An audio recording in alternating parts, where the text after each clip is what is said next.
പടച്ചവനെ, ഭാര്യയും ഭർത്താവും, പണ്ടത്തെ പെണ്ണുങ്ങള് ഭർത്താവ് ഭക്ഷണം കഴിച്ചിട്ട് എഴുന്നേക്കുന്നത് വരെ ഇങ്ങനെ കാത്തു നിൽക്കും. ഭർത്താവ് എഴുന്നേറ്റ് കഴിഞ്ഞാ അതേ പാത്രത്തിൽ ചോറിട്ടിട്ട് തിന്നും. ബർക്കത്ത്. ഇത് തിന്നോ? നിന്റെ ആമിനെ തിന്നോ? നീ വീട്ടിൽ ചെല്ലുമ്പോഴത്തേക്ക് ഓള് നിന്നിട്ട് ഉറങ്ങിയിട്ടുണ്ടാവും. നമ്മളൊക്കെ ഇന്ന് രാത്രി ചെല്ലുമ്പോ ഭർത്താവ് പണ്ടത്തെ പെണ്ണുങ്ങൾ നോക്കി നിൽക്കും, ഭർത്താവ് കഴിച്ചിട്ട് എഴുന്നേക്കുമ്പോ അതേ പാത്രത്തിൽ കഴിക്കാൻ. ഇന്ന് നിന്റെ പെണ്ണുമ്പിള്ള നീ വീട്ടിൽ ചെല്ലുമ്പോ തിന്നിട്ട് പാത്രവും കഴുകിയിട്ട് ഓള് കിടന്ന് ഉറങ്ങാ. എന്ത് സ്നേഹം! ചുമ്മാതല്ല. ഇപ്പൊ ഇന്നലെ കണ്ടല്ലോ ഇപ്പൊ 2 പെണ്ണുങ്ങൾ കല്യാണം കഴിച്ചേ ഇല്ലപ്പ? വാട്സപ്പിലൊക്കെ കണ്ടിന്. കല്യാണം കഴിഞ്ഞ 2 പെൺകുട്ടികൾ നമ്മുടെ ഉമ്മത്താ. എന്നാ മക്കളില്ലപ്പ.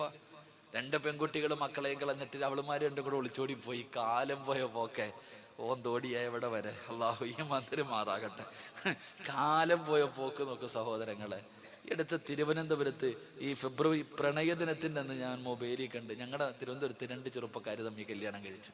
കാലത്തിന്റെ അവസ്ഥ ആലോചിക്കല്ലേ. അല്ലാഹു അഅലം.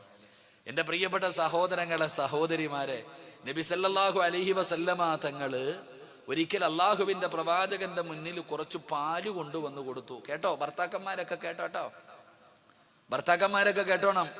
നബി സല്ലല്ലാഹു അലൈഹി വസല്ലമ തങ്ങളുടെ മുന്നിൽ കുറച്ചു പാല് കൊണ്ടുവന്നു കൊടുത്തു. പ്രവാചകൻ അത് വാങ്ങിയിട്ട് ആയിഷ ബീബി റളിയല്ലാഹു തആല അൻഹ ഭാര്യയല്ലേ വിളിച്ചിട്ട് പറഞ്ഞു, എന്നാ ആയിഷ നീ കുടിക്ക്.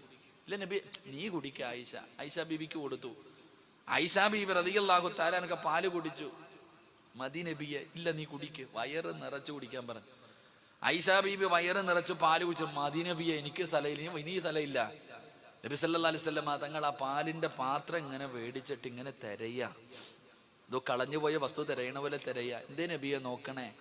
ഇല്ല ആയിഷ, നിന്റെ ചുണ്ട് എവിടെ വെച്ച് കുടിച്ചതേ നോക്കാന്നേ.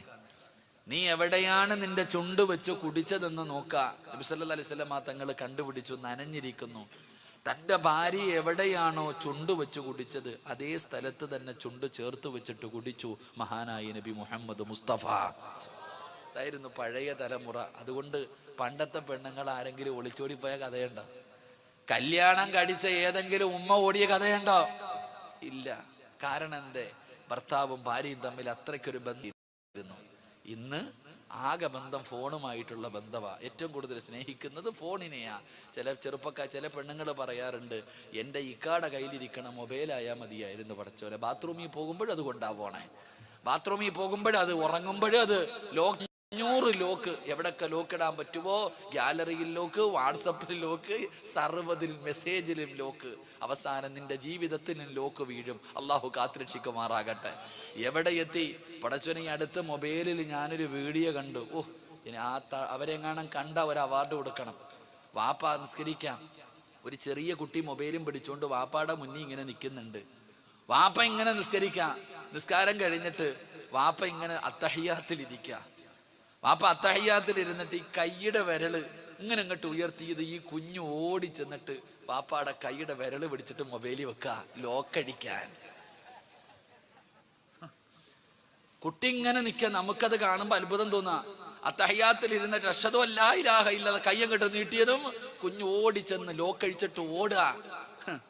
അത് പോട്ടെ, നിസ്കരിച്ചവന്റെ കാര്യം പോകട്ടെ, കഴിച്ച കുഞ്ഞിന്റെ കാര്യം പോകട്ടെ. ആ വീഡിയോ പിടിച്ച മഹാനുണ്ടല്ലോ, ഓനെയാ സമ്മതിക്കണ്ടായി. അവനാ അള്ളാഹ് സ്വർഗം കൊടുക്കേണ്ടത്. നിങ്ങൾ ആലോചിക്കണം. അവൻ നോക്കി നിൽക്കാ. അവന്റെ പെണ്ണുമ്പിള്ളയായിരിക്കല്ല, വേറാരാ? ആ വീഡിയോ പിടിക്കുന്നതാര്? ആ കുട്ടിയുടെ ഉമ്മയാ. നിങ്ങൾ ചിന്തിച്ചു നോക്ക് സഹോദരങ്ങളെ. അപ്പോഴും ലോക്ക്. അള്ളാഹു കാത്തുരക്ഷിക്കുമാറാകട്ടെ. ഞാൻ കൂടുതലൊന്നും പറയണില്ല, പറഞ്ഞെങ്ങനെ പോകും.